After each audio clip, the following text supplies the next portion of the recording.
pal en pal ka kodan wari dung mi jen ta ande te kamal kam wari dio jen o tele mi jeng ma demen to kan wari wari te kon kerek medung tit rek dan la kon do la kon atu ko gwa bu kon te kamal ma gwa bu kon te no gwa da dana lat kone gwa da dana right content gwa da dana na nyurka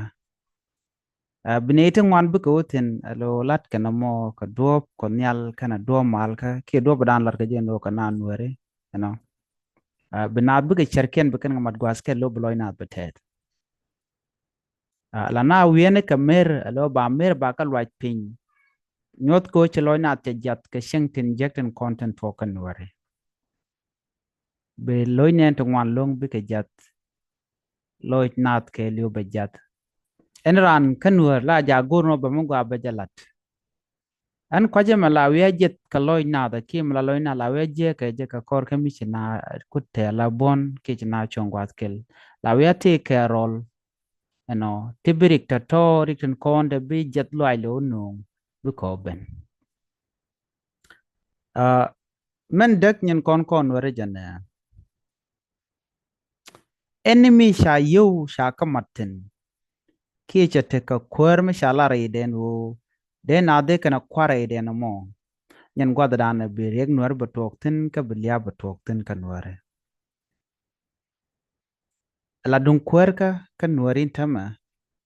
reg medida long ko kan nuar kan long ko de kan share kamalara lar kan wo le shar ngak ma le share ale le kan ale le nang aman de le lat kan nuar ale le lat man bodo long kan nuari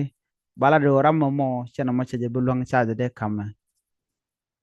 dong bara dien baje favor ko dong o wadran ki gwan mar kade ramamo be gurno rambo gwada mo ko te gbo jiktin ki bo benefit chebe gino ken ne de kona lan wore do badan de nang re mal ke je ki do badan de mal de jalat ke je ne men tama chen wore wan che katol a shumde jane ka kwi nur christian use for peace dung mal ke me shala de gwa ano de ne te ngwan de kan mal nung re nuari ka ja shit kan ngai kon no nuar te ka rol kam ni kien ten kan luang antama rol to men cha luang ka o kan nuari kan ni shara gwa ko dob dan de te ka mat ke ja no en bono mo me sha yat pinyon nur christian use for peace cha la de gwa cha mal tu wan cha kan nung duno shelo no mi shi ka mal kan nang re wi nuar no mo be mal be chu ko ngode tene de kan widien kan ka luang ko dong de ka ger dung do chicken mu gwana jan chicken atok anta ma chato ko shi nor christian use for peace kaman lianga shi ka den ling ke chate ka ga gang na titen chate ka role re doran ka gambe la ka kwide an organization en gwandanan kun wala loj gwaskel anto bene shara halan ko la ro ni shanka kwiden o dong melet kana mo gwa dung do tandien chicken gu jeno mo gwa ko te ne te ta kan karar ki te lokan ke re malkam nan te de kularo nene mi shi ajo ko to gwa chwa je ledak chwa la te ga gang na tin ta ye pele ka shit ka do be dane shi ajo to ko je mi dung yo na palaje mi dung kwara palaje mene gwine do dan din wordin kan nang nyam ka je na me balamu gwa ka doran mo yen romten ala yen mi shi ka yen example re nwari ko shi ajo to ko gwa dong blo te ka rol ke blo te ka ga ka shi agor no biya ka kap chong man nyudi na dorong yudi en doro tele duom bero le ger ke je ko mo ne dit ke te bon mo gwa mi si turu mu dungwa che kan nyona ken yam ka dong bugla bunte ka gagang na ma cha gwa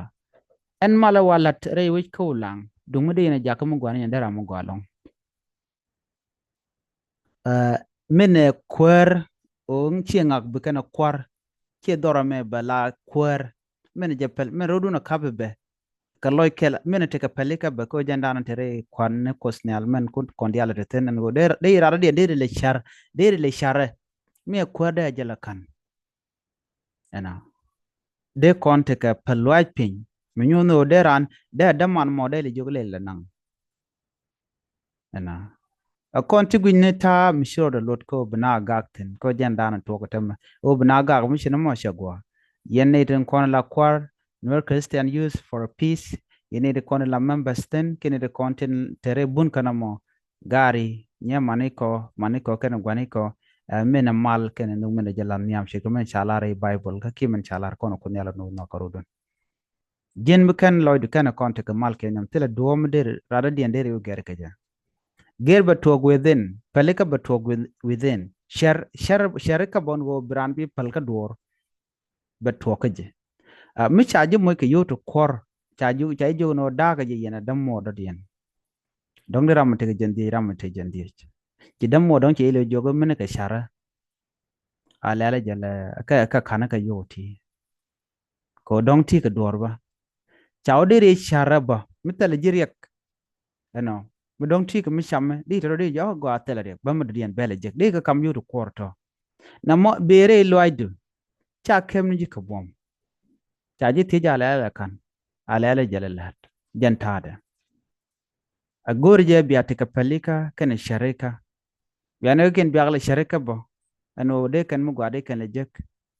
biarodin biala kam duna bo la chance bele jek ano adunno men bana woje long ka til kan nyir kana ga gangatin kon tin woy ka dor kam gwa mi shaje to go gwa mena ga gang mena ka pel mena wala na mal dan let kon re don war ki mala jen re don war anwara jel kel mer Christian Youth for Peace lada kel ko te gane te wan long te chuden garba ka ta dan sha to ko je pala ga gang na kun pala tearu kun kontre lo ni kun jala kel ala ga nwari ki jala kel la ne ti sha gere kunyal mitlo do te ka tiel won meni pel men gor duo me de na de ko nyam ka je shwara turu dunan gwadan sha nyon no wen be community kan wer shwara je la woch anyong mite mi jeng mi je to chwa je gor no bia je kompin mi sha kompin wala je ga long shanga ni ndolo rar ke ki toilet mi sha wi sha je kum ka gwa me bara kana kon le ngayen mala ya to la je ga long manu ku de chirande rit ke ja dino malat kon karar kan din kon je to de loy kon de kana lor mite mi je to ala lat ken mi je to na ba je kula real ke de bene dial community bi ken gwich dob dande real ke je a chang bale jong gwandir ga no na me dero ken ngaka na me chondo ano baran chwa joka lada nyin kurar ka joj ko bi ka tigo ko chang ko nyal che lar ne rei bible ka jana telemi cha de lat pin dora ke pin tarbeta ke pin bambara ke pin danga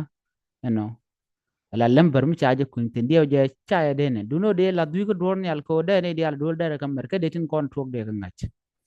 anyok bu kun nyal che lar tel secret ma cha to me sha bi min tan rar shengi je no shabuling ne ko ken mandan le ro ba ngai ne dial ko nyal ti dial chekalat ko kuje mo gara rodun nyen kuna ka jojo gwa taye pelika anti je ne pelika ka ya te je no grun ko bia don wer bia je gar ka do bran share le keje e nyo kon dial contribution ga kono bi mi gije mo de lok wara bi lon kala ne no bi me shi de lon ba la da dien no lo dun ala te kan nong ni shang gare ne tungwan gare dol gare gwar gare men gare wuni ka shen kunda goro kon nana kayya to bulung mu gwaba shuran lu ko dam mor ke nyim mor ke marian beni jokono mo lu ko jen da mu gwada jalat a shan sha ta karim ke sha ta karba gorno jen bi luak ba mu gwana jen be ko lat karoda ka ba jalat ka dor na me janan go de nyoga yakel Christian Youth for Peace jal ka yeje malka ko kuje mo la da mal